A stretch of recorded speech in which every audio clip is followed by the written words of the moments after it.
All right, so from the top, we'll just go through the README and do it bit by bit. So this is a template for building and customizing your institution's Islandora installation. It's used both as a development and a production environment for your institution. After confirming that the assumptions, so that's a section here in the document, match your use case and that you have the appropriate requirements, another section. Follow the instructions that will link to either manual or automatic to set up your institution's Islandora installation from this template. This is not the only way you can manage your Islandora installation. There's also the ILDC project and Islandora playbook, and please consult with the wider community on the Islandora Slack. So the forking warning is basically that this is not meant to be something that you fork or copy. It's not something that you will get upstream changes from. It's a use once to create a new repository from. It's a template. Then you'll never be revisiting this again unless you're restarting a new project. And we do this because we can't guarantee forward compatibility with the changes made by your institution to the fork of this Git repository. Your institution must be responsible for its own configuration, as changes to the configuration cannot be easily shared across Drupal sites. So this template assumes you'll be using Docker Compose for running your site in production on a single server. If this is not your intention, you may want to ask the community on Slack for existing examples for your chosen infrastructure. This template assumes a single site installation and isn't configured for a Drupal multi-site. Although this is possible to add that functionality later, but it's left to the implementer to do those additional changes. While Islandora can be set up to use a wide variety of database tools and configurations, this template is limited to the following: BlazeGraph, which is a triple store, is included by default. Crayfish, which is used for microservices and derivative generations, included by default. Fedora FC Repo is included by default. Bits, which is a metadata standard and little tool that generates it, that describes the contents, the technical metadata that surrounds the particular piece of media that you've uploaded. That's included by default. MariaDB is used as the backend database rather than Postgres, even though Postgres is supported as well. The reason being for that, although it's not mentioned here, is that Matimo only works with MariaDB. So it's just easier to pick one and not support two. Matimo is included by default. Solr is included by default. Etc. is just a broad wavy hand that a bunch of other stuff is. But those are the big bits. Although alternative components and configurations are supported by Islandora, for simplicity's sake, the most common use cases shown, for example, MariaDB is used rather than Postgres. See the customization step afterwards about removing unwanted features, although there's not much written in there for that. So for requirements, does everyone have Docker installed? Yep. Cool. Anybody not? Yeah. Not, but I can get it. I can get it installed right now. Pretty sure this is. Maybe it's a fresh Mac. Let's see which. Let me get which version I need. Oh, if it's like the new M2s, there'll be a slightly different option I think on the website. This is a freshly imaged old Mac. Oh, okay. So you want the Intel one then? Intel, yeah. Yeah. All right, let me grab that. For what it's worth, I use OrbStack, which I find to be great. See what we got. Yeah, I've actually only used Docker on Linux servers. I haven't actually used it on my Mac before. Okay. Just a bit of a side note, once you do get it installed. Go ahead. Yeah, don't wait on me. There's some additional things you might want to mess with. So the resources section under Docker Desktop will allow you to allocate more of your CPUs or hyperthreads to Docker, and it's good to max that thing out because you get better performance, and it's virtualized. It's shared with the system. It's not really going to slow down your computer much at all. And then for memory, I would go for at least 8 gigs if you have it. If it's an older computer, I push it towards 16, even though I've got 32 in here. And I'd max out the swap as well. And I mean, I think the virtual disk image is like 32 or 64 gigabytes by default. You can bump it up to more if you have the space. I do, but it's not super necessary. I think the most important bit is having the CPU maxed out and the memory being at least 8 gigabytes if you're going to run Fedora.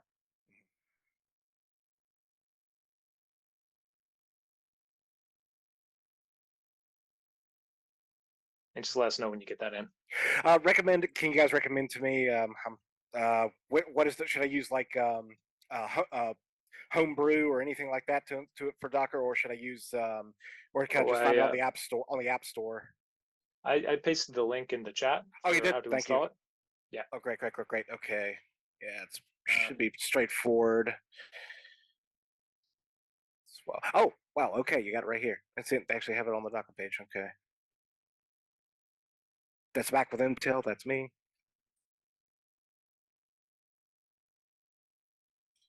So are you sure you have Intel? Because if you have a brand new Mac, it's probably It is not a brand new Mac. Yeah, this is a Oh. older Intel model that's been recently maxed out and upgraded and re-imaged. nice. Yeah, I'm trying to get a few more years of life out to it. Life out of it. It's got Monterey, but okay, so it's only a little bit behind. Ventura. Okay, almost there. Desktop. Got the DMG.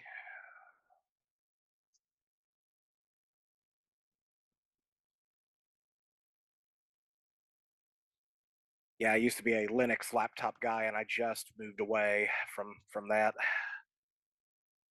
Gotcha. Yep. The Mac I guess I experience feels close. should Yeah. repeat for the other folks in the chat who are on Mac or using some sort of virtualized Docker rather than just using Linux. It's worthwhile to visit the resources page and make those changes I mentioned earlier. You'll have a much better experience using Islandora if you do so.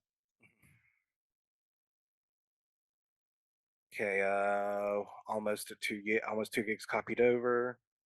Just copying DMG to applications. 10 seconds remain.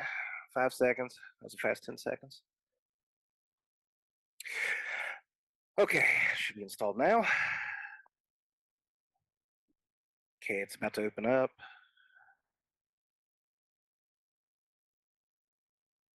All right, accepting the EULA. Just a side note: is anyone here on Windows? Cool. That makes things easier. Okay, so let's see. It's finished setting up Docker. I can either use recommended settings or use advanced settings and manually set my preferred configurations. Just go with recommended. I'm gonna go with recommended. You can change it after. Yeah, I think that's what I'm probably going to do this probably a few more times after and get a more optimized setup. But I'm going to use whatever's quickest for our session here. You can always change the configuration afterwards. It's not like it'll install different components or anything. Gotcha. Docker and a GUI. That's strange to me. Yeah, it's basically running a VM. So Docker runs Really? a Linux VM. Yeah. Oh, it's interesting.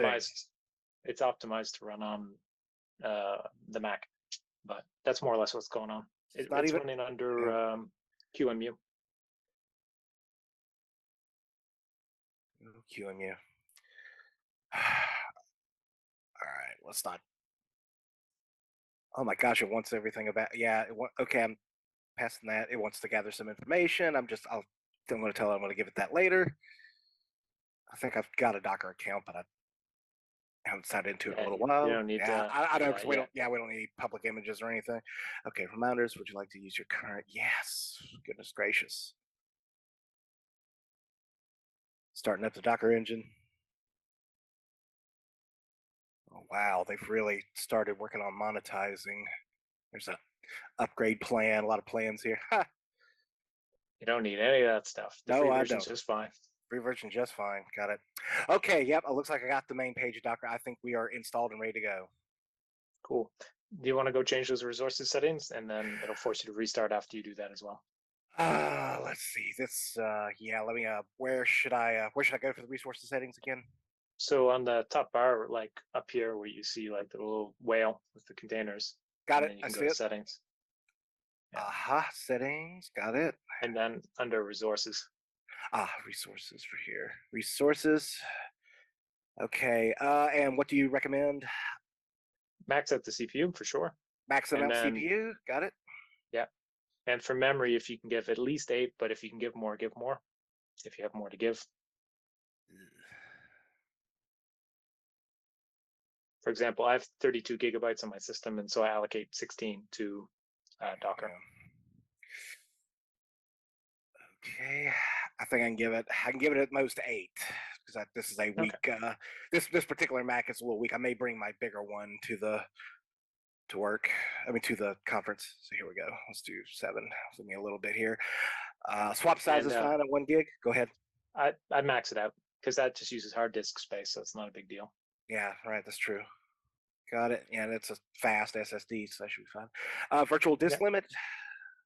I mean, I set mine to 128, but I guess it depends on how much disk space you have. I think anything above 32 is probably fine, but Any about 32? Okay, we'll give her about 100. cool. Yeah, so And I then got just about apply and two restart. terabyte drive, 2 terabyte drive. Okay, Cool. apply and restart. Get it. Awesome. So now Awesome. the next requirement to get is make cert. So it's going to be different depending on the platform, but if you follow the links there, on OS X you can install it with brew. So it'll be brew install make cert. And you should also do, before you do, actually it doesn't matter the order, it's before you run install, run brew install NSS if you use Firefox. And for Linux, depends on the platform. So apt for Debians, Yums for Sense, Susie's, that sort of thing. Pacman, I have no idea. No idea what zipper's for. But yeah, basically the same thing. Just follow the instructions there. Yep.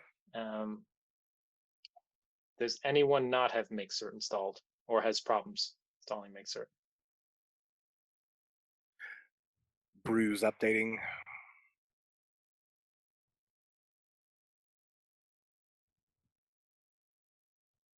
If you're on a fresh Mac, you might need to, as in I just did, need to install, sorry for the squeaking behind me, power's out at my university. You might need to install wget. Curl should already be installed, but brew install wget should work. I wonder if I could fix that. So, Not really a problem. Like, you should have that anyway. Yeah. wget push.yaml. Oh, that's fine there. README setup. I could change these to curls. Pretty sure. Don't judge me. I'm going to get ChatGPT to do this because I don't want to go look at documentation. I'm pretty sure we're going to be talking a lot about ChatGPT at this ChatGPT at the conference. Talk of the town. Where'd that go? Can you convert this wget to use curl? Just dash L, that's it? No dash L? I'm going to test that here locally just to be sure that it's not BSing me. That's pretty incredible. Oh man, it can replace me. You know, things the future's not looking bright for us software developers. I can tell you that.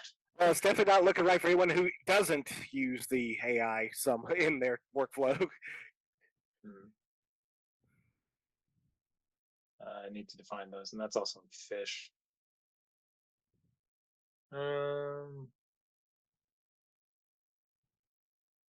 I'll just copy a tar just to see if that works. Do they have releases? Yeah. So we'll have a release, open a new tag. I'm pretty sure this will work anyways, but why not?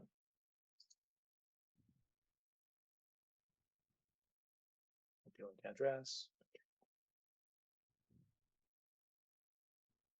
macOS brew install NSS. What does the NSS for Firefox do? Yeah, it worked. So we'll just do what ChatGPT told us to do, is use dash L with curl, and we won't need wget anymore.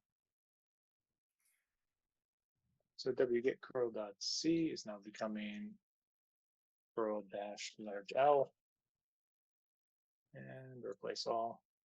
Yes. Status get diff.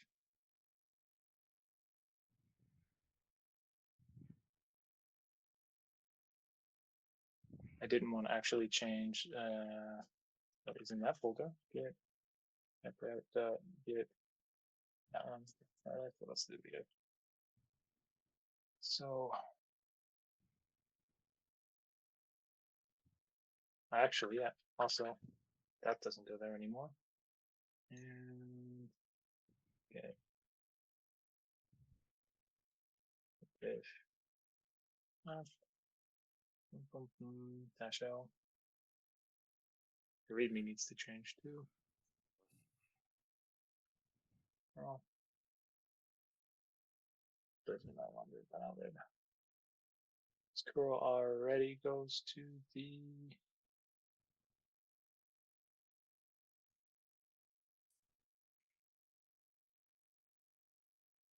that was the 3. Okay. Now, sorry while I dead right in front of you guys. But if I don't do it now, I'll forget to do it because Rosie's mentioned this is the second time Rosie's mentioned this. Yeah, don't worry. It's like, I should do that. Just trying to be helpful. No, you are. It's good to get this out of the way. So like anything that we can do to reduce friction is good. Change in the use of I want to make sure I have curl and W get installed. Well, if in a second you won't need to. Hmm. Hopefully that just worked. I'll just test it super fast now. Test dash test 1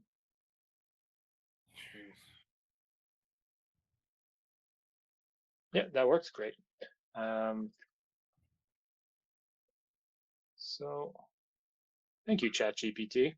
You made my day easier before you will take my job in 2 or 3 months. Cool. So everyone's got Mixer? Almost there. Okay. Yeah, I just had to. Okay, got that. I think I do. I got to install the NSS part. So I got Firefox, and it's almost finished. Bundling. Was there anything else I have to do after that? Let me go back to that to that instruction page. No, that's the only thing. Get those 2 with Bro. That was it. Looks like I got Mixer. Cool. So we're now on the automatic setup step. So after installing the requirements, which we all just did, run the following command for an automated setup. It's roughly equivalent to the manual setup. Mm-hmm. So we're just gonna copy that and paste it in the terminal. Copy, go back to where I was. So I'm gonna also paste the command in chat for everyone. Hopefully it doesn't get mangled. So we run that. I'm gonna call my repository test. You could call it whatever you want. Actually, lowercase names are better for Docker Compose and stuff like that. So no weird symbols, folder names. Something simple. I go with test. We're going to go off the main branch for the site template because there's no other option. And for the starter site, we're going to be using the most latest release, which is 0.80, which is number 2. All the various releases are listed out as options you could choose to install from. And so it fetches that, generates me some certificates, and also generated some passwords. So we've now run through the automatic setup step. I'm about to execute it right now. Cool. Once everyone's done that, let me know if you've encountered any problems. Crap, that's not right. Let me find where that thread is, that README. Okay, outdoor sandbox, no. Templates. Automatic setup, there we go, got it. And I just made a folder called Islandora under root. What is my CPWD? Under users, Donnie, projects, I created a folder called Islandora, so I'll work from in there. I'll run the command in there. Good. All right, here goes. Enter a name for your new Git repository. What should the name be? Whatever you want it to be, really. Something simple. Something simple.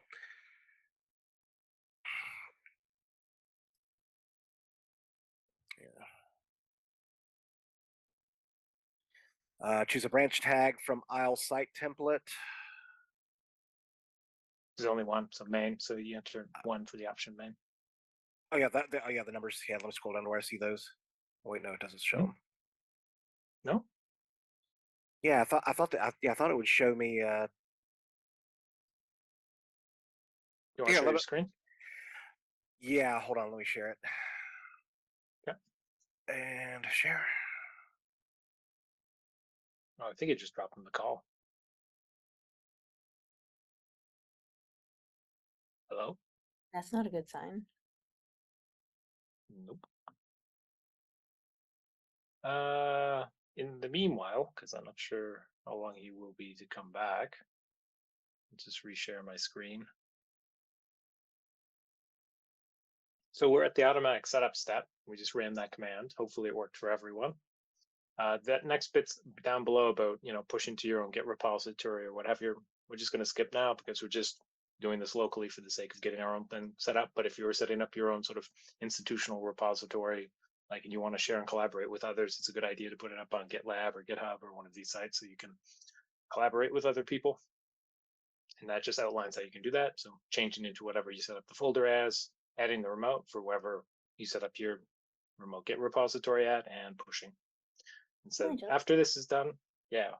What's up? sorry, can I ask about that step? Mhm. Um, I can imagine that I would want to do that if Mhm. at my institution I didn't use Fedora or something. And so I'm going to make some changes to this Git repo. But then I want to be able to use this, a uh, quick install method to spin up a new site that has all the features that I want and none of the features that I don't want. Is that the kind of intention behind having this institution step here?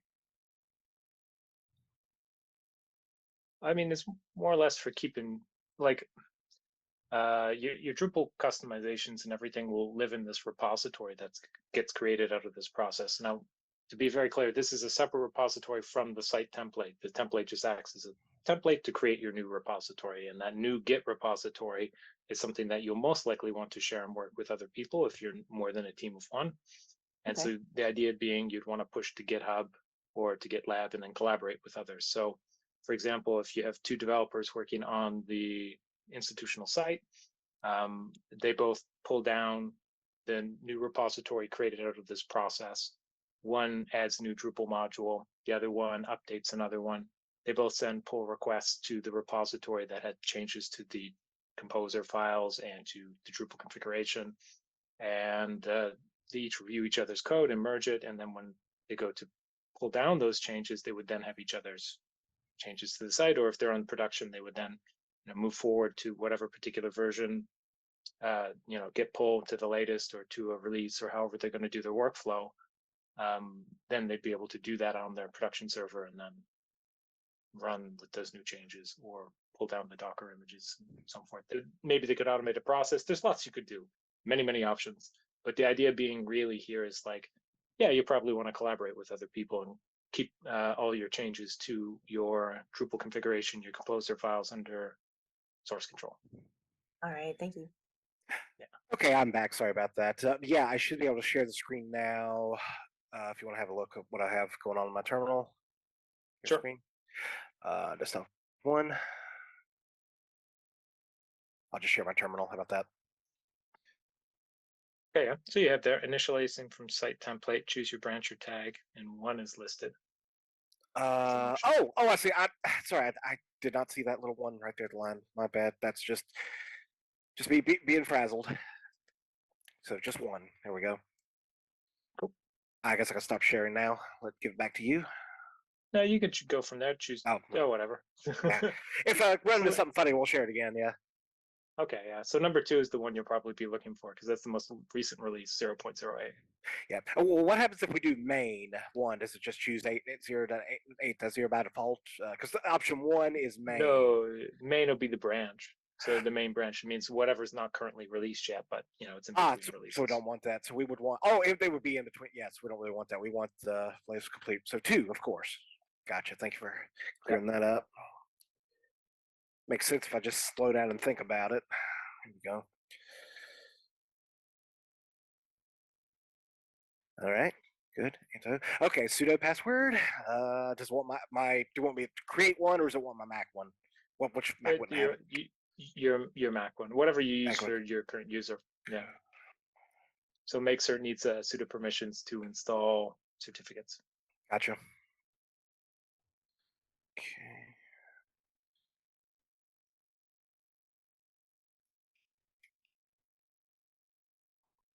Yeah. Okay.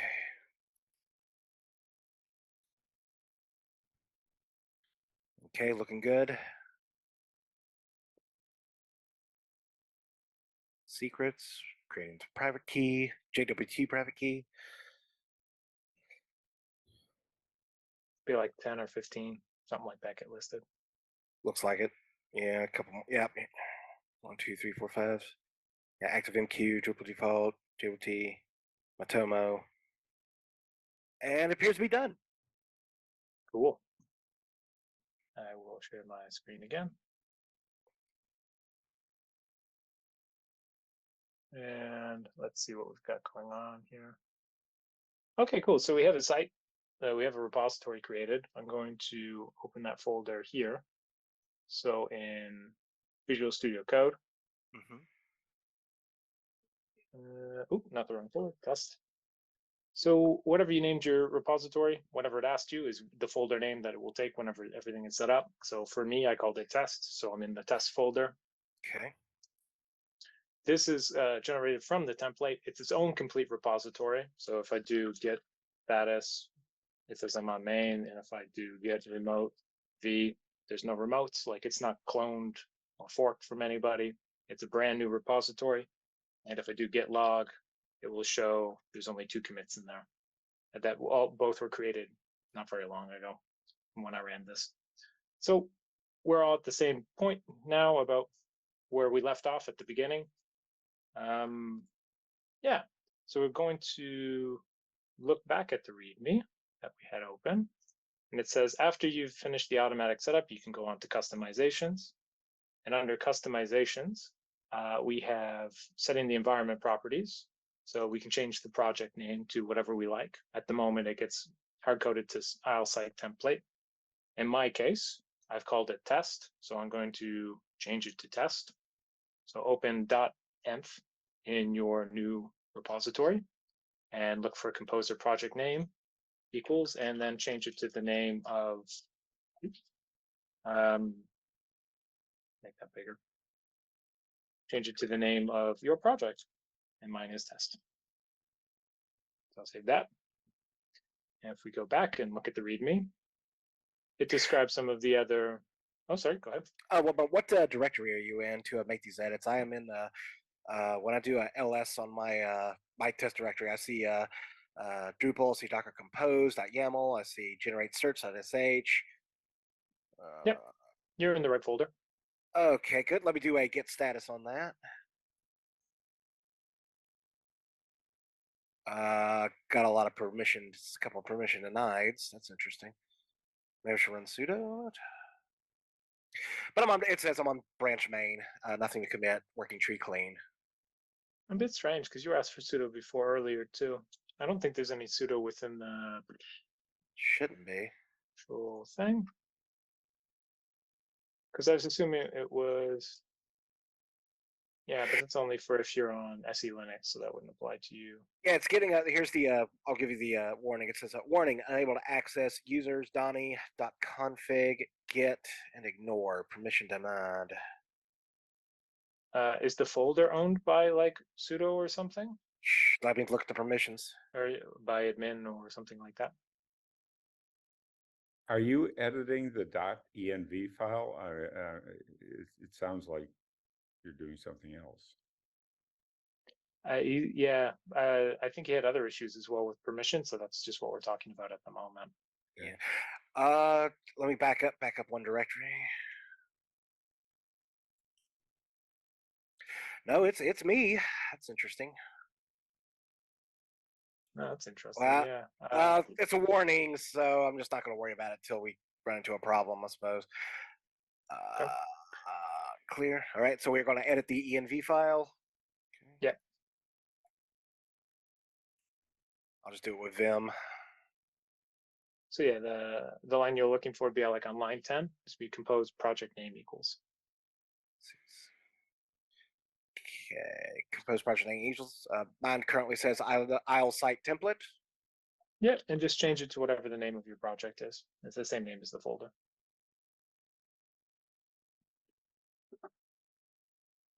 Okay, got it. Cool. What's the next one? So for the rest of it, we're not going to bother digging into this at the moment. We're just going to continue on. They're like little customizations for where you would be getting or pulling or setting up the administration email. Not important at the moment. They don't need to be changed. That's Gotcha. something that can be revisited afterwards. But the next customization step is to replace the readme.md with the template, because we're now finished doing our creation of this repository. So at this step, I'm just going to delete readme.md. Yeah, move it to trash. And I'm going to rename readme.template.md to just readme.md. CP. Done. Cool. Now if we do a status, we can see we change.env and move the readme file. So I'm just going to get commit message customized. You can't spell, don't judge me. There we go. Oh, I forgot to add it. Cool. So we've now got the whole repository set up. We're done with code changes for the moment, and we're just going to take a look at the README and follow along for how to use it from this point forward. Should I go ahead So- and commit? Should I go ahead and commit these modifications to .env and the README? Sure. All right, yeah. Just git add, git commit.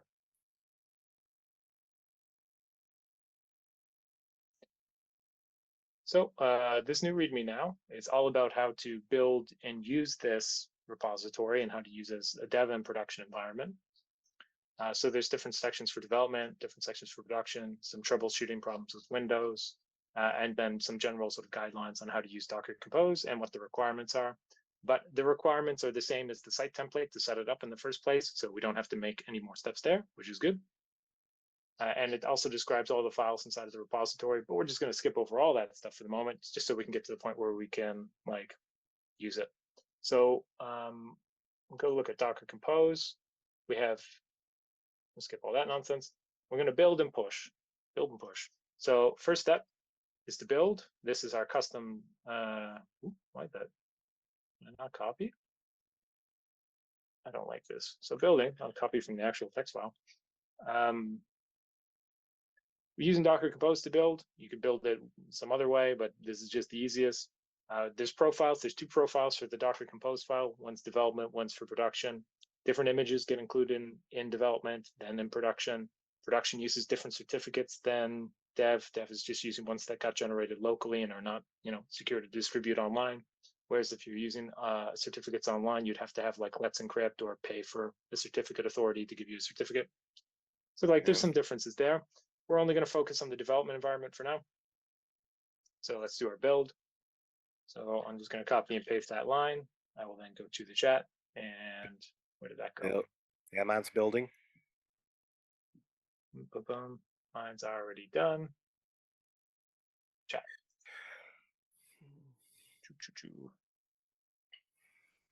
There's the command I just ran. So it's going to download the Drupal image and then extend it with all the files that exist inside of this Drupal folder. And there's some more explanation in the documentation about how that works and how to use it and so forth. But we're going to gloss over that because we'll let that run to build. And the next step is to pull the other images. So this may take some while depending on your internet connection. I'm going to paste that. And so that's all pulling. I already had all the images locally, so it completes in like 2 seconds. The good thing about this is that you do it once, and then it's just way, way, way quicker. Like the whole process for me to normally to set up this site, like if I was just demoing it to you guys all very quickly and we weren't stopping, we'd be done in like 2 minutes because I already have the images locally. But it takes a while the first time to download everything. So we can just wait for a moment for everyone to pull that stuff down and run those build steps. While we're waiting for people, I'm just going to show the demoing of bringing it up. Does anyone have any confusion around running the build command or running the pull command in the meanwhile? No? Okay, cool. So running, stopping, and destroying, we have another command to run the development profile. We're only focusing on dev now. So that's Docker Compose profile dev up -d. Your run-of-the-mill Docker Compose stuff. We're going to run that. And so it's starting up all the containers in the development environment for me. And cool, you're done downloading. Carrie, did you build as well?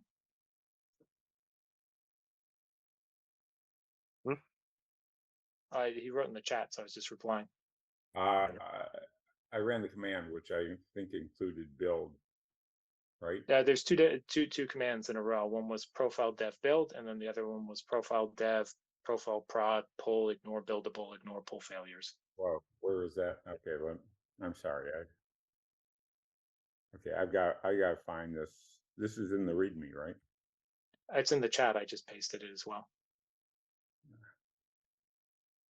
From the timestamp 2003. Okay. Oh, well, it'd be different for you because it's a different time zone. Right. Okay, so 3 minutes ago. Yeah. Docker compose. So I need the second one here. I think I've got. Hold on. Oh, this is, goes across multiple lines. This is the second one. Got it. Yeah. Hopefully that will work. No. I got two Dockers somehow in there. It's interesting.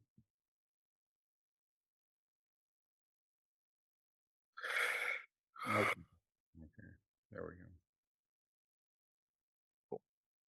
It may take a while for that to download. I'm pretty quick. I got gigabyte. Oh, okay, cool. That wouldn't be too bad then. I think it's like in total maybe 2 gigs or 3 gigs of data total. Probably less than 3. That would make it 16 or actually 20 seconds in theory, but not in any reality. Yeah. It's got to make a bunch of little requests and stuff. There's a bunch of extra, but like in total, that's the amount of data I think that's coming down. Oh, excuse me.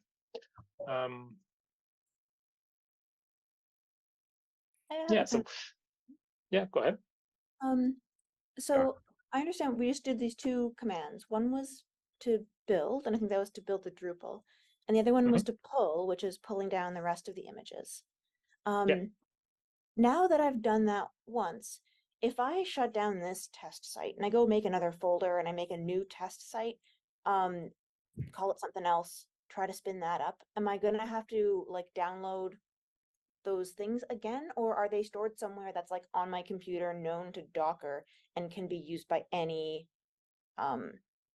site? Yeah, so effectively all the images except for the Drupal one will be reusable because they're exactly the same. They should have the same version and everything. Yeah. So yeah, so they'll get reused. So you can run these commands again just to be safe, you know, but if you run it again, it'll take like less than a second because it's already downloaded. The thing you'll have to run again, sorry, go ahead. It knows that those versions, like the versions of the things that have been downloaded. And so if it's matched, then it's like, oh, I got that. Yeah, exactly. It just checks the tags, and if the tag already exists, then it's like good. But you'll have to run build again every time you make changes to the Drupal image. So if you change configuration, etc., the idea being that like, I mean, technically, if you, it's complicated to explain, but we can get into some Dockery stuff. So with Docker, it's a zip file effectively, well, tar, just an archive, but it's layered. So each time you create an image, you can then extend it by adding on a new layer and a new layer. And it's basically like a sparse file system. So you can think of like a Linux with like /exec, /temp, /proc, what have you. But then if you take some more files and put it on like say /opt/solar/ some config file, that would just be one little layer that may only be a couple kilobytes that's then set on top. And so that's how you build these images. Okay. Right. And so the customizations that we have in the Drupal folder, in particular, the things that are under rootfs, these are files that we pop on as a layer at the end. So whenever we change configuration or something like that, we're changing files in var www Drupal /config /some YAML file. Right, but they go on to a layer into the image and get dumped. Sorry, you had a question? Yeah, just the actual process. Like I'm running my site, I'm changing config values in the GUI, poke, and now I have to do drush config export, right? Yeah. And then it's like in the file system that I can see if I navigate in this folder. Okay, Mhm. great. And then when I do a build, it builds that into the image. Yeah. And so the interesting thing about this is whenever you're doing development locally, you really don't have to build the image too often because those folders are mounted inside of the Docker container. So the changes that you make are then reflected on the host file system. So you change some configuration in the site, it gets exported, then on your host Mac or what have you, the files have also changed. So that's fine. Like you don't have to do a rebuild or anything there for those changes to persist. But there's some things like that, for example, that are outside of rootfs, things that are not mounted into the container, that if you change them, it wouldn't be reflected in the image. So for example, in the Docker file here, this compose install that runs at the beginning, like the changes that are made to the vendor directory and so on forth, they won't get pushed down automatically or pulled up because that's not something that gets mounted on the host. Like we don't share that information across the two things. So it really comes down to what's mounted inside of it. The thing is, though, when you run these build commands, because everything gets cached so aggressively, it takes like a second. So you're just better off running it and not thinking about it. I think that's the safest route forward. But yeah, if you're curious about the things that get mounted in Docker compose.yaml, if we search for, say, Drupal dev, so this is the service that runs in the dev profile for Drupal. Yep. And we can skip down past the environment variables down to volumes. So we can see that it creates a volume for Drupal root, and it says this is allow code server to share Drupal and override it. So this is just so the IDE and Drupal can kind of communicate with changes across one another. Public files and private files are also volumes. But again, these are not bind mounted. These are just volumes that exist on their own. So they're managed by Docker. So you can kind of ignore these in a sense. The ones that we're interested in talking about at the moment are the ones that get bind mounted from the host into the container. And for us, that's the assets folder, the composer JSON and lock files, the config folder, the custom modules and custom themes folders, and the Solar config folder. Because those are the ones where we're like, oh, we want to edit those inside of the IDE or change them via Drupal. And we want those changes to be reflected in our repository here so that we can, when we reproduce the image, we'll have those changes in it. But like anything else, like the files or the content that someone adds to the site, like, oh, we completely ignore that. When we bring up a new site, there's going to be no content in it. Because, you know, that volumes, the private and public files, they can be blown away and deleted. But everything else is stuff that we want to keep. Okay. That's awesome. Thank you so much. Oh, no problem. I need to share my screen. I think there's some kind of malfunction happening. Let me show you. Okay. Yeah, look, there's a job that's like running. It's already at 620, as you see, 600 over 600 seconds. Copy run, loading, failed to download Drupal core, curl error. Just cancel and run it again. All right. Some network error. All right, let's try it again. Hopefully we'll get further this time. Yeah. All right, I'll stop sharing and let you know when it's finished. There you go. Okay. Where'd the chat go?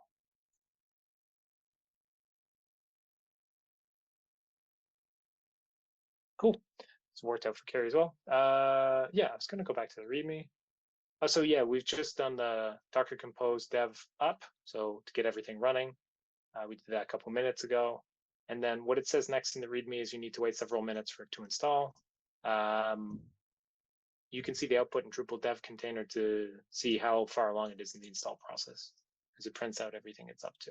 So we'll just do that. And we can see near the end of the log, it says install complete. Cool. That means we can go look at it and play with it. So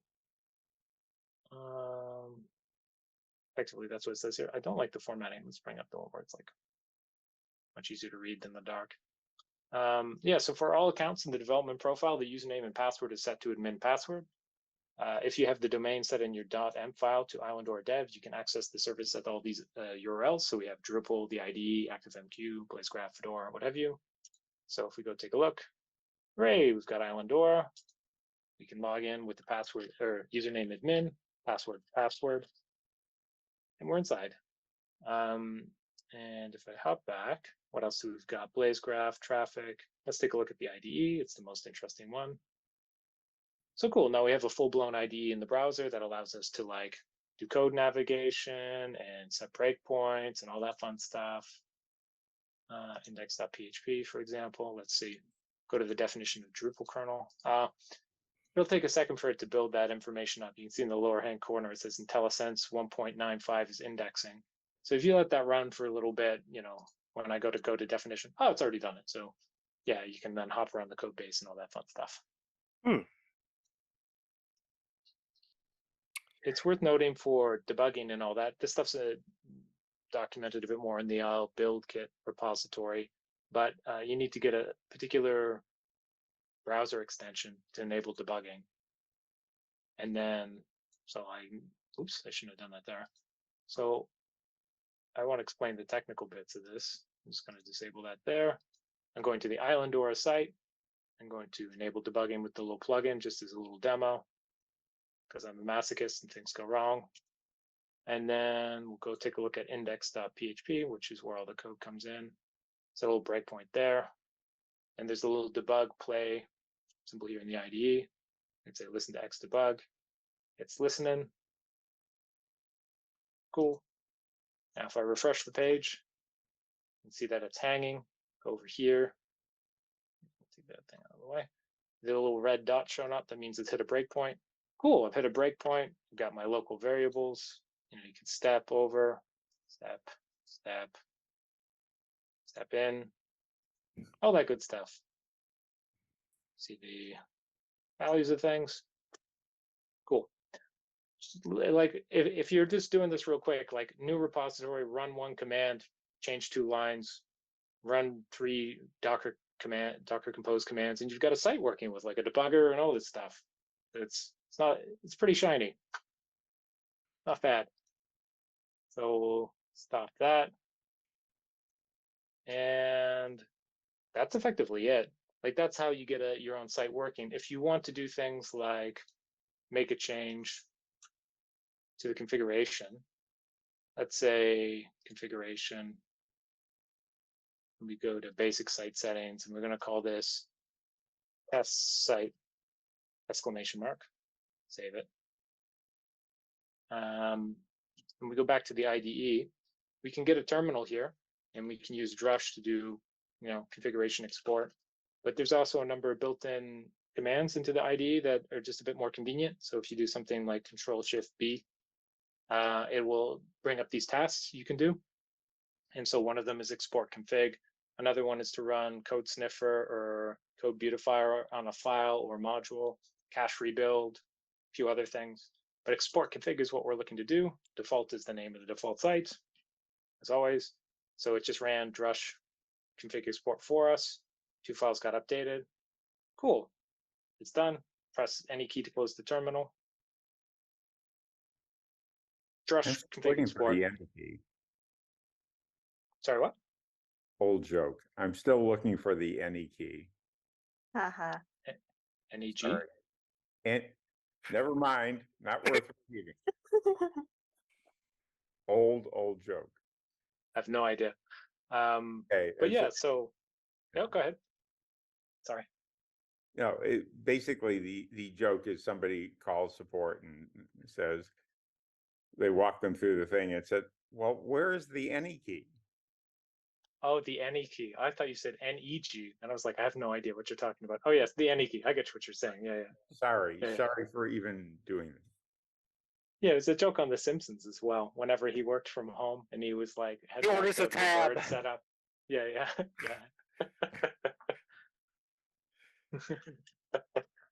Anyways,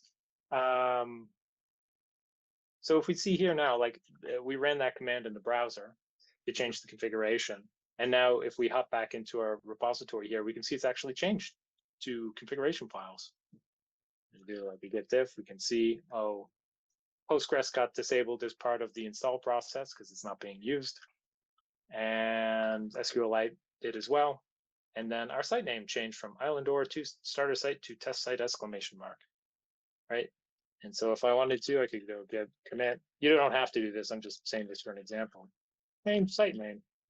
And that would be essentially the development process. It's pretty neat. Okay, Nigel, quick backup. I was paying attention. I watched, at least I got to see it some, but my build is complete. Cool. How do I just let me just poke at a few of the things you just demoed? Just a let's see, how can I open it up from here? Like my Do you want question to share is, your screen? sorry, yeah, Am I? uh, Oh, where am I? Yeah, okay, stop screen share. thank There you. you go. Yeah, here, let me share. Okay. And share. I'll just share the whole desktop this time.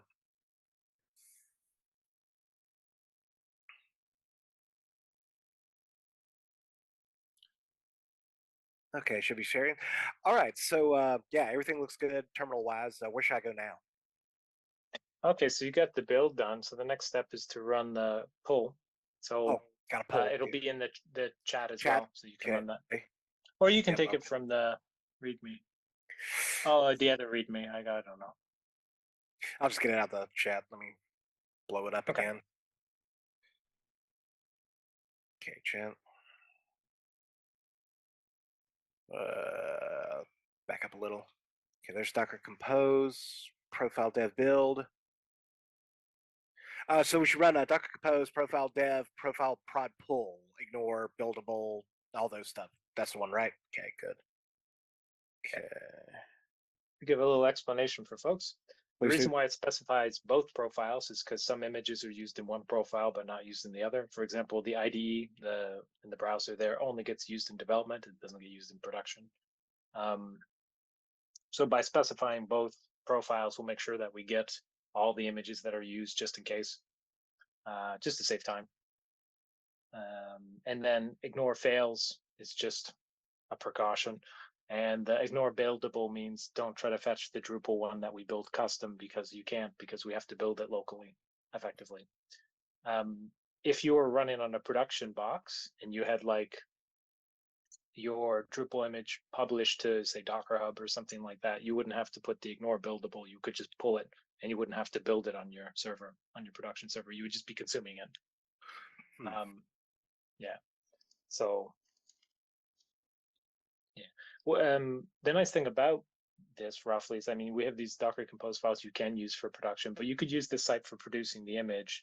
And then if you use some other process like Amazon Fargate or something else that doesn't use Docker, well, technically you can generate Fargate, I think that is the name for it, from Docker Compose Sounds files. right. You could do that, but never mind. You could just use the image you produced, right? Like you don't have to have this whole repository. You can use it with Kubernetes, with something else, but this can be a good starting point for people. But the intention is that most institutions just have a server and they just want to run it on that, and they'll just use Docker Compose to do so.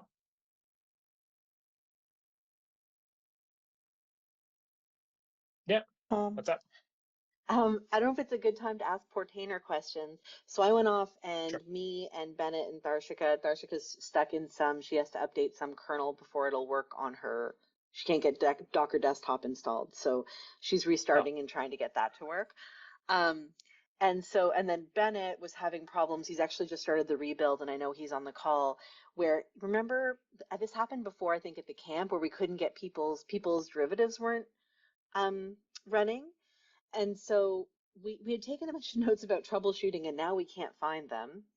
Okay. And so I'm hoping you can look at what's going on with Bennett, and then maybe just give me some advice, since I'm going to be in the Tuesday session, for better or worse, about what to do if people's derivatives aren't loading, like some ways of troubleshooting that, so that way I can help folks that are there if they've had the same problem. I So was it's two able to That's find good. the troubleshooting. I went back through the PRs and I was able to find what I inputted. So Great. hopefully we Can can you get it back up.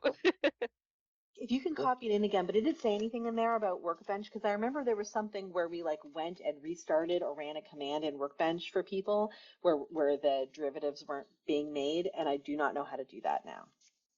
I don't see it in my notes, but I just pulled up the PR where I put in all the fixes that were Portainer demo.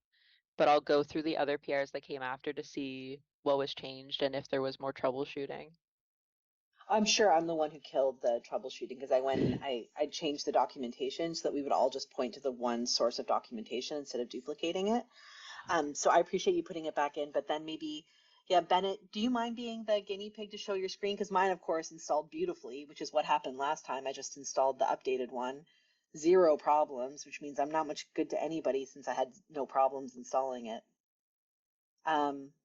Bennett, how's it going? Do you mind? Yeah, happy to. Let me Share your screen? for sure. Let me Thank you. pull up. And as long as we're not wiping out, I know that that Carrie and Donald are installing. So if we need to, Yeah, it's still running on my end. Yeah. okay, all right. So maybe it's an okay time for us to come in with Yeah. some of the questions about the other. You know what? Give me a moment. That's okay. Darshika, I notice you're back as well. Is Docker desktop installing for you now? Nope. So again, I got the kernel that message, but I followed that link and I did WSL dash dash install in my command, and that installed Ubuntu something. Oh, the Windows subsystem yeah. for Linux. Yeah, and now it's asking me to put like username and password in the command for select Yeah. Ubuntu card. That'd be for the user in Ubuntu, I think. So best to make it the same as your like host machine's username and password. That way you won't forget. Yeah. Yeah, whatever you use to log into your Windows instance, make it the same. So when people experience this error, this is what we just tell them to do. Make sure they have an administrative account and type the thingy that it tells you to type, and then just follow the Yeah, I instructions agree. until you've got the subsystem installed. Is that right? I think unfortunately we don't do more than just say have the requirements, and then it's up to folks to go read through the documentation for each of those requirements because like they're completely other projects like WSL and Docker and all that stuff. But we can help troubleshoot problems when they rise up. But everyone's computer is different. Some people have like company installed protectionware that prevents you from installing many of these things. We do know, though, working on Windows with Docker is probably the most painful way to work with Docker of all the operating systems. Yeah. So it's a bit unfortunate. It's possible, though. Just unfortunate. Bennett had to restart. They made him restart Zoom, I bet. So he'll be back in a minute. Well, I'm wondering, are you going to be okay to be sort of around next Tuesday? Oh, sorry, Darshika, what was that? No, I'm still figuring out. It's not Oh, letting me sorry. type the password for some Yeah. reason. But between you and me, I would say for a Windows user, it would probably be easier for them to like install VirtualBox or VMware and set up a Linux virtual machine and go from there. Actually, it's such a wild west when it comes to running Linux stuff on a Windows platform. Except for you'd be running virtual machines in virtual machines. Yeah, well, I mean, if we're talking containers, you can Oh. run containers in virtual machine. I know we're getting layered there, but Yeah, I mean, anyways, the Docker desktop is the recommended way for Windows to go forward. It runs on hypervisor. You can't have hypervisor and VirtualBox installed at the same time. oh yeah, Which is unfortunate. But that's the real only game to have like the desktop application going in Windows. And if you're using Portainer, the GUI and everything, that's kind of our only show in town. So yeah, Docker Desktop for Windows is the way which we only support for Portainer, at least. So if that's the case, then she shouldn't have to be. I mean, if she's on Windows, then why is she installing or setting up the Ubuntu Linux Windows subsystem? I mean, that shouldn't even be involved here. I don't believe it's necessary. No, not off the top of my head. Although, okay. So, but a lot of people use it for interacting with it. Like if you're going to do like command liney stuff, like we have here running these batch scripts and things for the ISLE site template in particular, because the ISLE site template does run bash scripts. Bash isn't supported on Windows. So what people could do is use WSL to run and set up this, even though it's interacting with the Docker provided by the hypervisor. There's a way in which you can have them communicate across TCP. So is it possible Aside she's of all of downloaded? that, Oh, sorry, yeah, sorry. go ahead. I was wondering, is it possible she's downloaded the wrong version of Docker Desktop and is trying to run the, like, I mean, I doubt that she did that, but I don't know the previous steps taken. If I were to recommend something, I'm not sure the state your computer is currently in because it might be weird. Docker Desktop or Windows. Following the instructions here. Where'd the chat go? And it recommends WSL2 as the backend. So I think this is probably the right way, yeah. So she does need Oh no, WSL. so it's two. You can use either. Okay. But they seem to prefer WSL2 because that's what they list first. So it's changed since the last time that I had set it up. The last time I set it up was on the hypervisor. so it tries to install and it just hangs and hangs and hangs and hangs, and then says, can't do it, go and run this command and update your kernel thing. What version that's of what she Windows are did. you on? Darshika, do you know that? I used the link that Nigel pasted earlier in the Zoom call and followed that to install the Docker installer and then install the Docker. What's your version of Windows though, Darshika? Can you can you let us know? I think it's Windows 10. Okay. Wait. Windows, yep, build number. So if you can right click on the start menu, select run and type winver, so WINVER, you should get the version of Windows that you have. And we'll check if it's supported. If maybe it's too old to use Docker Desktop for some reason. But you said it did a kernel update, which is super weird.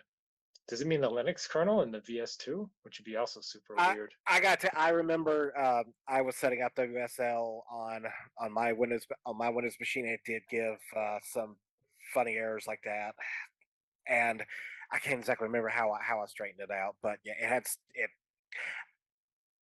it seemed to have to do the Windows kernel and not the Linux kernel. So Yeah, I have Windows 10. Okay. Fine. Do you want to screen share so we can see what's going on? good idea.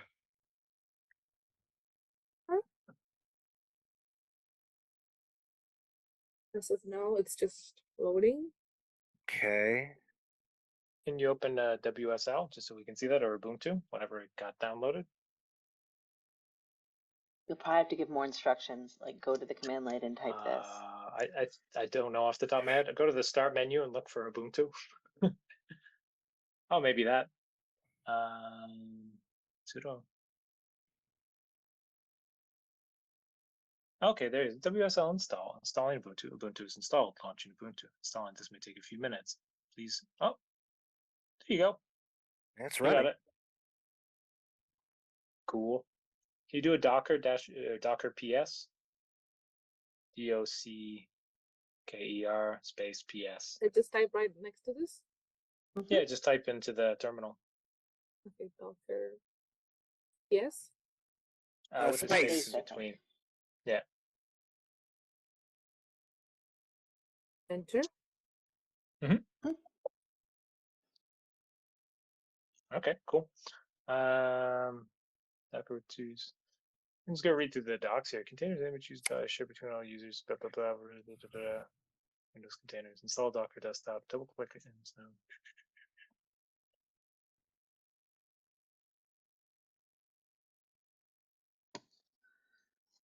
Oh, okay, well, maybe can you go to your Docker, the big blue thing,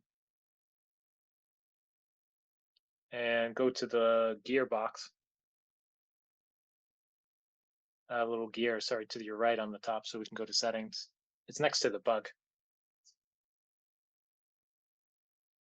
Is it not going to let us change this? It says, yeah, use the WSL2 back engine. Good. So why isn't this not starting? Close it and reboot. Yeah. That's the best I can give you at this moment. Close it, reboot, see if it opens. She may have to open up Task Manager to kill this. Nope. Okay, it died. All right, one more time, I guess we're gonna try that, Darshika, and then maybe we can move on to Bennett and see how Bennett's doing with his derivatives. And I would like to, because if I recall correctly, please reboot the whole computer. Okay. Yeah, just rejoin the call after, and hopefully that'll sort it. That's Windows. What are you gonna do? That's the. See ya. It works a disturbing number of times. Yeah. Yes. Irfan, I think I'm going to ask you to come with me and Kyle in our session so that if people are having problems, we can benefit from your knowledge because, yeah, I'm a little concerned about helping people who don't already have it installed.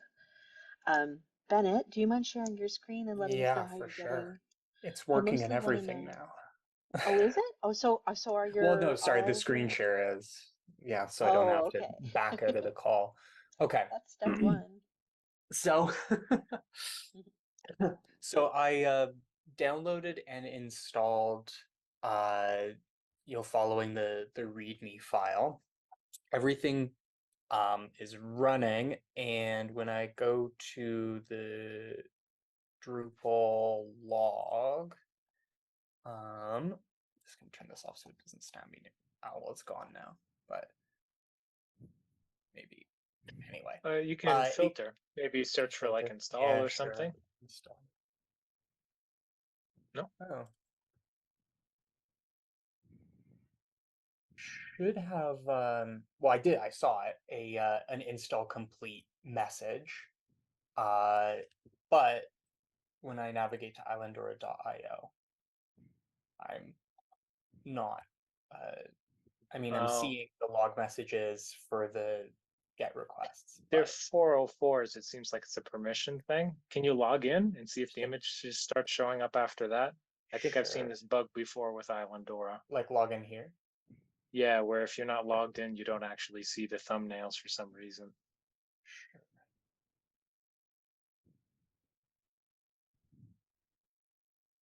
You just refresh the page. Yeah, sometimes they take us to load. Yeah.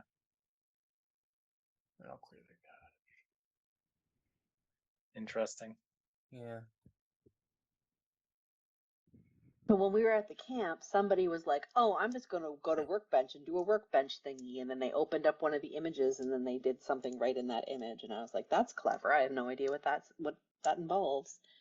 Do you want to see some of these messages bigger? Maybe you are better at reading them than me, Nigel. I'm going to just double test as well. Docker. I'm going to take down the stuff we just hear for the sum template, and I'm going to try running this through Portainer. There's only 2 minutes. There should be more than that. Docker PS. Oh, I went to the latest release, downloaded it, deleted everything, loaded the new YAML, and it all loaded beautifully for me. So I don't know if that's relevant to know or not, but it all again, 15 minutes and the whole thing was just working. Okay, I'm just going to run this just to be safe. Because if I can reproduce it, it makes it way easier for me to sort. But these are just a bunch of 200s and get. I thought I seen a bunch of 404s. Yeah. So that's like unauthorized or not found. Sorry, not found. I was thinking 433 is not authorized. So yeah, not found. Why system Fedora? So is Fedora up? So if you go to fedora.islandora.io, is it running?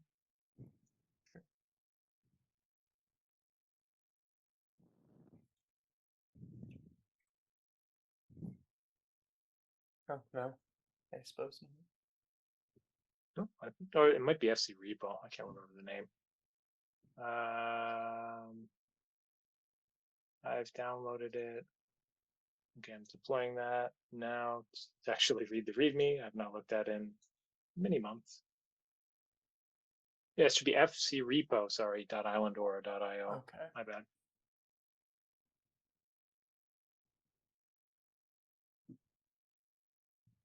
And then it'll be /FC Repo /rest.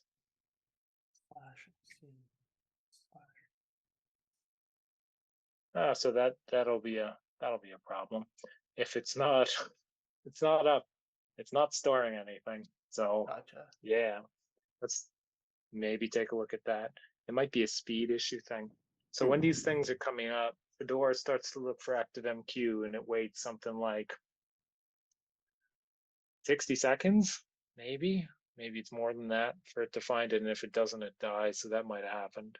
Sure. The computer's just quite slow. If you don't mind me, can you go to your Docker desktop there on the top bar?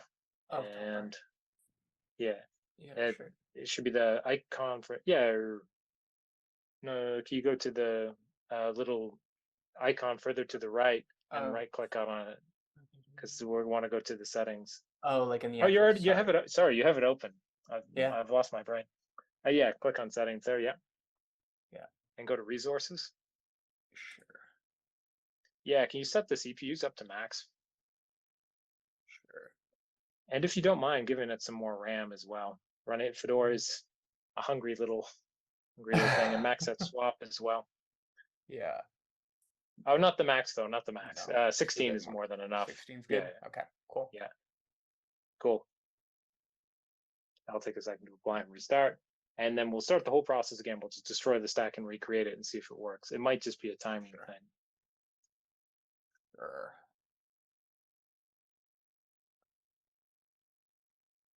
How are you doing, Donald? Is it still building? It is done building. I was gonna wait till you guys got to a spot. Yeah, everything is done building. What should I do next? I can enter another command in the terminal if I want. Oh, you were pulling. Yeah, so the last one to run would be the up. Where did you go, chat? I've got chat. Docker compose up something. I don't see it. I don't think I pasted it. Yeah, we got sidetracked. 1 sec, let's get back. That's okay.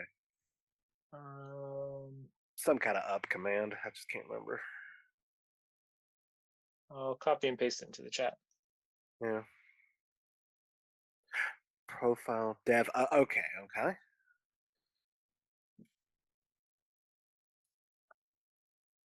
Cool. Okay, this time Nginx seems to have started fine. Yeah. So I wonder if did it delete the volumes though? That was real quick because it just didn't say. It didn't install anything. Legacy services started already installed. So let me take a double look at that README. Can I open this in the browser?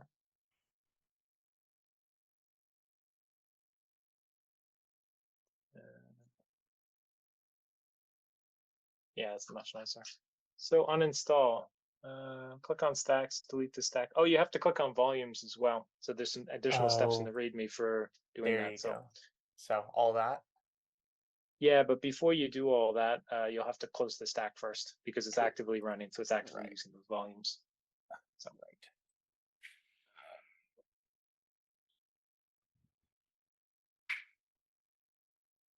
It's a shame it doesn't ask you like, hey, do you want to remove the volumes as well? Go like, yeah.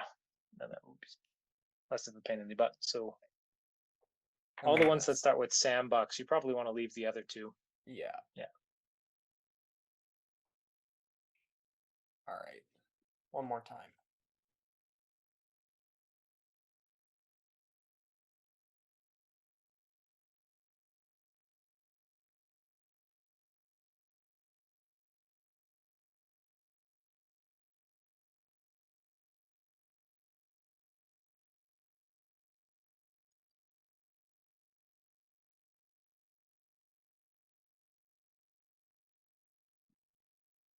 Hopefully the install will go much faster as well now that you have like double the CPU access. Yeah, let's hope so. I think I'm gonna prep a stronger computer for this thing for the camp as well. Yeah, it's a bit unfortunate. With all the Java applications, it's quite hefty. If you strip them all out, like if you remove Fitz, Fedora, and Blazecraft, it doesn't take much at all to run Islandora. But with those things included, there's like, you need like 6 extra gigs of RAM and yeah, quite a bit more CPU power. If you can spring for an M series Mac, it runs phenomenally well on this. Yeah, it's not so bad. I've got one myself as well. I'll have to wait till I'm not a state employee anymore before I can get into that affordability range. But yeah, I am looking forward to the day when I do get the spring for the new Silicon Macs. They do look pretty stout. They're quite good. I'm running an M1 now, and so like they have the M2s out, but like I don't think I'll have to upgrade for years. It's pretty stable. I've got an M1 Mini and an M2. I just got an M2 MacBook Pro, so they're both superb. Well, they weren't joking I'm when in they the said they were going to Intel. be. Yeah. That's my Mac is quite nice, but it's a little older. It was right before they started coming out, so but I have no problems with this. At least um the Portainer thing. Darshika is messaging me that she's getting the same thing. Docker Desktop requires a newer WSL kernel version. Update the WSL kernel by running WSL update, which she's done already. Oh, okay. So she's done that maybe twice now. And then the one time that I watched it, it all seemed like it did a thing and it said 100%, and then the same error happened again. So I'm wondering if I should ask her to go to help desk. There There's was a link something in that. the, oh, sorry. Sorry, go ahead. Yeah, no, you go. There is something in the troubleshooting about the WSL2 that I found a fix for. I don't know if it would help her, but it had to do with changing firewall and network protections to allow virtual machine monitoring on Windows. Oh, that sounds really good. So do you want to maybe paste some of those instructions in and see maybe Darshika can follow those? Yeah, let me pop them in the chat. Thank you so much for Yeah. going back and finding that. Much appreciated. I'm glad I found them. Yeah, me too. I'm so sorry for wiping them out. I was moving too quickly. That's all good. There's some other steps though as well I'd like to highlight. So Airfen, I'm not sure if I'm saying your name correctly. He posted a link to desktop WSL, so enabling Docker support in WSL2 distros. I'm going to repaste the link again just so people can see it at the bottom of the chat. Why is it Irfan, not? are you there? I am now. Okay, cool. Yeah. It's just Nigel's going to say a thing. So yeah, it's the link that he posted earlier. That seems to be maybe what she's looking for, to change the version mode of it. So wsl.exe-l.v, see the version, change the version with the distro name to 2. In your case, your distro name will be Ubuntu, all lowercase, I think. Yeah, that may work. This comes up empty. We can run it by Chat GPT and see what it tells us to do.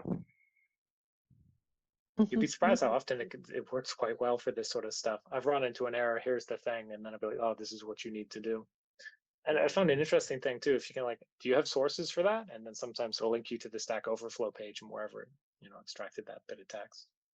So it's quite handy.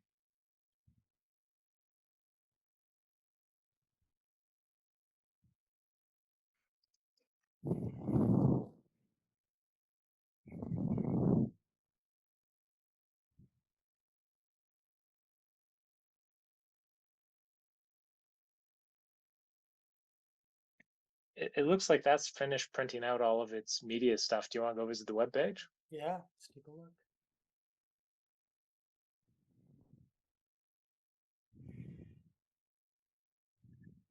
One had hope. You log in though, because I think there's two things. I think the thumbnails also have a permissions weirdness about them.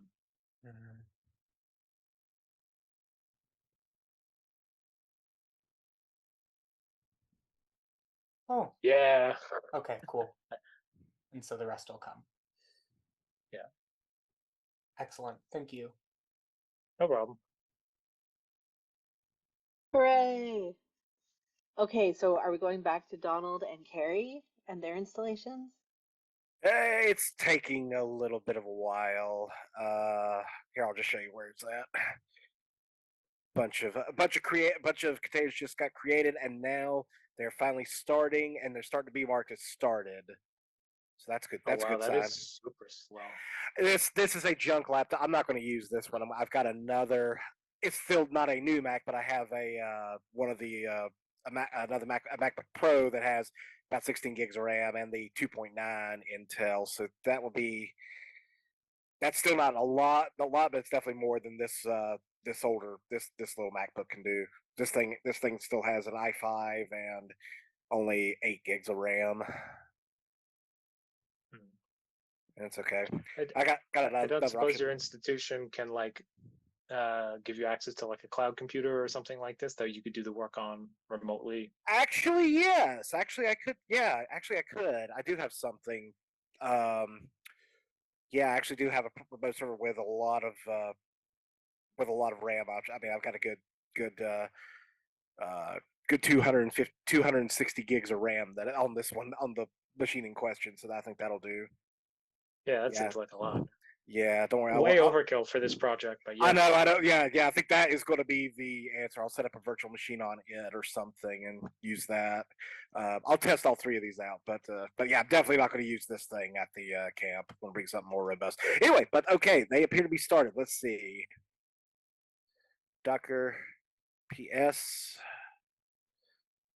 Yep. Okay, everything's initialized. Which address should I visit? Is it 0 to 0? Well, let's check the logs first because okay. it still might be installing. Given the speed that thing's running, I'm sure it's still chugging away. Right. I gotta find the README.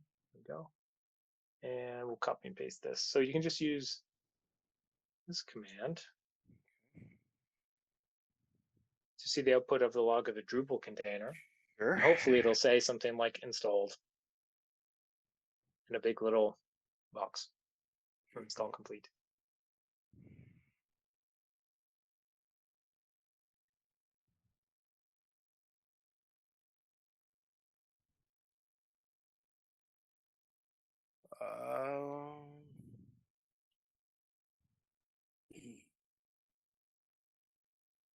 I better maybe I'll just share the.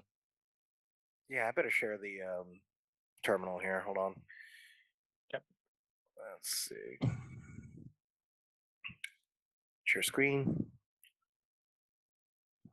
Just one.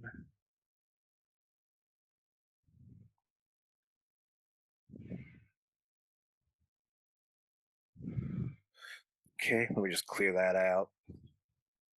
So Docker Compose logs, Drupal dev.